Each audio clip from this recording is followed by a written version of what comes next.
శ్రీకాళహస్తి వెళ్లి దర్శనం చేసుకోని ఎందుకంటారంటే లోపలికి వెడుతున్నప్పుడే అపసవ్యంగా వెడతాడు. శివానుగ్రహం, శివుడు శాసిస్తాడు. అపసవ్యం నీకు ఇష్టం, వాడు నాకు అపసవ్యంగా వచ్చాడు, అవమానం నాకు, కానీ నేను దాన్ని సత్కారంగా స్వీకరిస్తున్నా, వాడి జోలికి నువ్వు వెళ్ళడానికి వీల్లేదు. ఎందుచేత అంటారేమో, గ్రహములకు స్వాతంత్ర్యము లేదు. చాలా మంది తెలియక శనీశ్వరుడు అంటుంటారు. శనీశ్వరుడు అన్న మాట లేదు అసలు. శనైశ్చరుడు, శనై చరహ. ఆయన చాలా మెల్లగా కదులుతాడు, మిగిలినటువంటి గ్రహాల్లాగా కదలడు, చాలా మందంగా కదులుతాడు కాబట్టి మందుడు అని ఒక పేరు ఆయనకి. శనీశ్వర గ్రహం అనాలి తప్ప శనీశ్వర గ్రహం అనకూడదు. ఈశ్వరత్వము లేదు గ్రహములకు. అవి మేమీ ఫలితం ఇచ్చి తీరుతాం అనవు.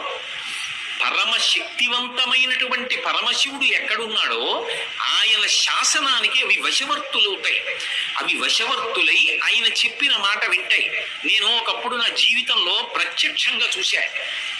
ఒక చోట ఒక ఆయన ఒక వ్యక్తి యొక్క జాతక చక్రాన్ని చూశాడు. అన్ని అద్భుతంగా చెప్పాడు. ఏడాది క్రితం మీ భార్య గారి శరీరం విడిచిపెట్టారు, మీ దురదృష్టం అన్నాడు. ఆయన అన్నాడు, నా భార్య శరీరం విడిచిపెట్టలేదన్నాడు. వెంటనే ఆ జ్యోతిష్కుడు అన్నాడు, మీ భార్య గారు శరీరం విడిచిపెట్టినంత ప్రమాదం జరిగిందా అన్నాడు. ఆయన కాసేపు ఆలోచించి జరిగిందన్నాడు.